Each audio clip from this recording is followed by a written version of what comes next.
नमो नमः साथियों। आज की अंतर्जालीय कक्षा में आप सभी का हार्दिक स्वागत है। हम बीए द्वितीय वर्ष के संस्कृत साहित्य के पाठ्यक्रम में निर्धारित मनुस्मृति के द्वितीय अध्याय का अध्ययन कर रहे हैं। मनुस्मृति 14 स्मृतियों में सर्वाधिक प्रसिद्ध स्मृति है।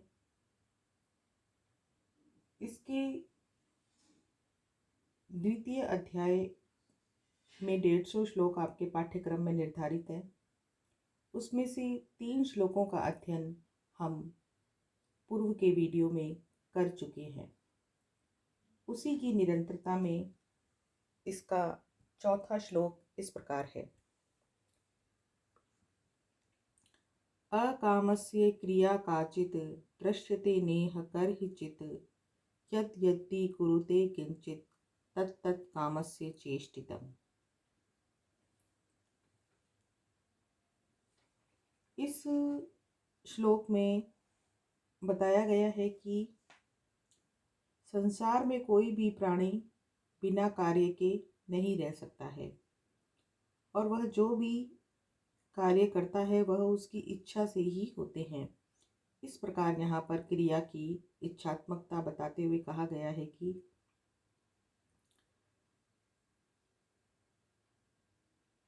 इह अकामस्य काचित् क्रिया कर्हिचित् न दृश्यते। इह यानी कि इस संसार में, अकामस्य बिना कामना के, काचित् क्रिया कोई भी क्रिया, कर्हिचित् न दृश्यते कहीं भी नहीं देखी जाती है।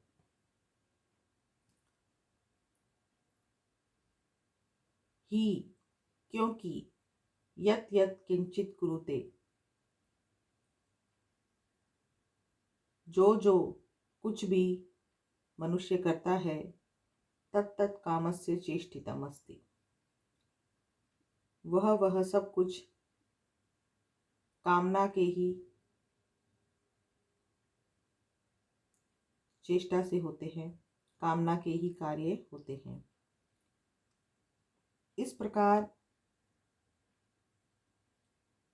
कर्म चाहे लौकिक हो या वैदिक संसार में किए जाने वाले कर्म हो, वे सभी कर्म कामना से ही उत्पन्न होते हैं। निष्काम भाव से कोई भी कार्य नहीं होता है और प्रत्येक छोटा या बड़ा कर्म फल की अभिलाषा से ही किया जाता है। इसका 5वां श्लोक है। तेषु सम्यक वर्तमानो गच्छत्यमरलोकताम् यथा संकल्पिताश्चेह सर्वान् कामान् समश्नुते।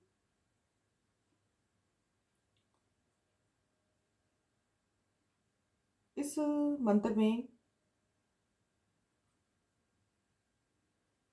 कहा गया है कि वैदिक कर्मानुष्ठान से ही कामनाओं की प्राप्ति होती है।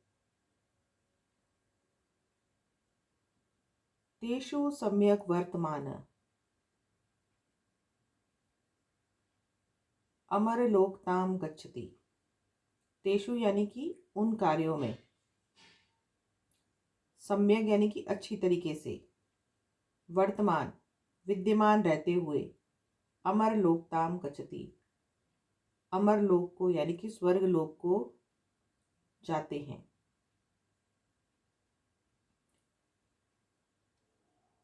अर्थात जो शास्त्र विहित कार्यों को करने में लगा हुआ व्यक्ति होता है वह देवलोक को प्राप्त कर लेता है। इह यथा संकल्पितान, इस लोक में, यथा संकल्पितान अपनी इच्छा के अनुरूप, सर्वान सभी, कामान च कामनाओं को, समश्नुते प्राप्त करता है।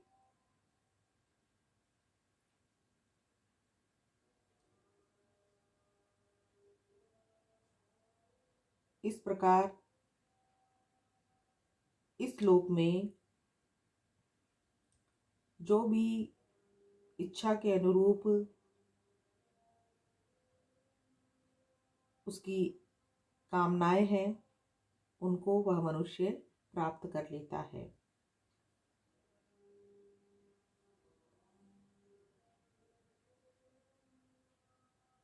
शास्त्रों में तो कामना से धर्माचरण करने का निषेध है और यज्ञ दान आदि में कामना समाई होने से उनका न करना स्पष्ट होता है। और दूसरी जगह शास्त्रों में ही लिखा है कि यज्ञ दान आदि करने चाहिए।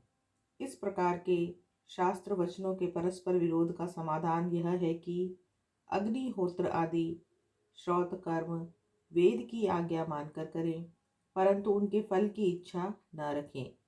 किसी भी फल की इच्छा के बिना बोया हुआ आम का वृक्ष समय पर छाया और फल दोनों देता ही है।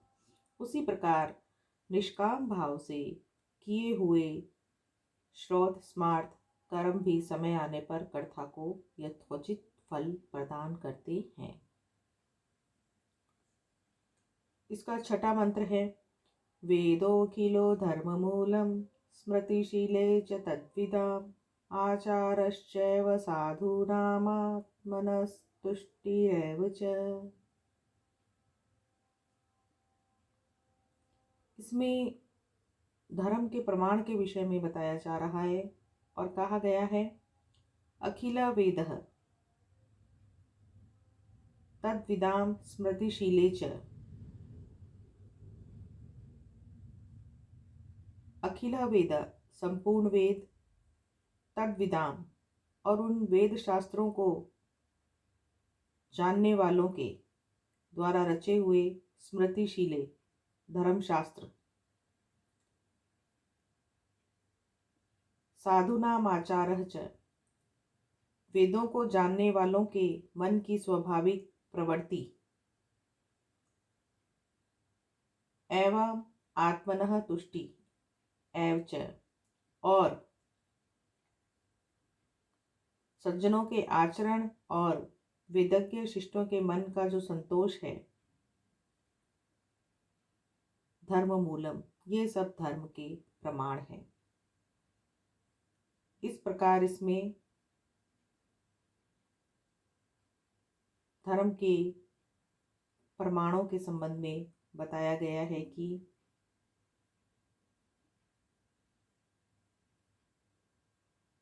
वैदिक धर्म को मानने वालों के प्रमाण ग्रंथ, सूत्र, स्मृति, इतिहास, पुराण और वेद हैं। प्रत्यक्ष आदि प्रमाणों से जो न जाना जा सके, ऐसे धर्म का स्वरूप जिससे जाना जाए, उसे वेद कहते हैं। यहाँ चारों वेदों की धर्म मूलकता का प्रतिपादन किया गया है।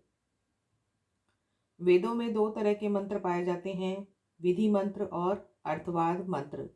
विधि का अर्थ है आज्ञा या आदेश और अर्थवाद में स्तुति की प्रधानता होती है। यहाँ इन दोनों की प्रमाणिकता या धर्म मूलकता का विधान किया गया है। यदि वेद वेदताओं के स्मृति ग्रंथ हैं तो वे भी प्रमाण हैं। मनु आदि के स्मृति ग्रंथों की प्रमाणिकता वेदानुकूलता पर ही निर्भर करती है। शील से अभिप्राय है कि ये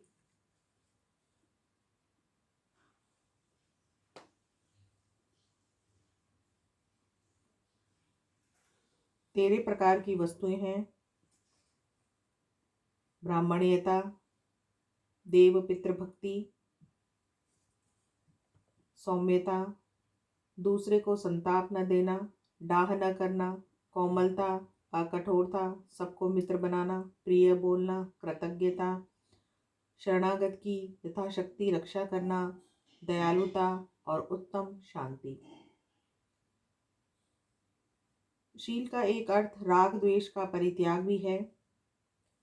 वेद जानने वालों का जो शील है उसे धर्म में प्रमाण माना गया है। इस शील का जिनमें वर्णन किया गया है वह रामायण, महाभारत आदि इतिहास और पुराण भी धर्म के ही प्रमाण माने जाते हैं तथा वेद शास्त्र के ज्ञाता महात्मा पुरुषों का मन जिस धर्माचरण को करने से प्रसन्न हो वह भी धर्म के प्रमाण माने जाते हैं। इस प्रकार साथियों, आज हमने मनुस्मृति के 3 से लेकर के 6 तक 3 श्लोकों का अध्ययन किया। अब मैं अपनी वाणी को यहीं विराम देती हूँ। धन्यवाद।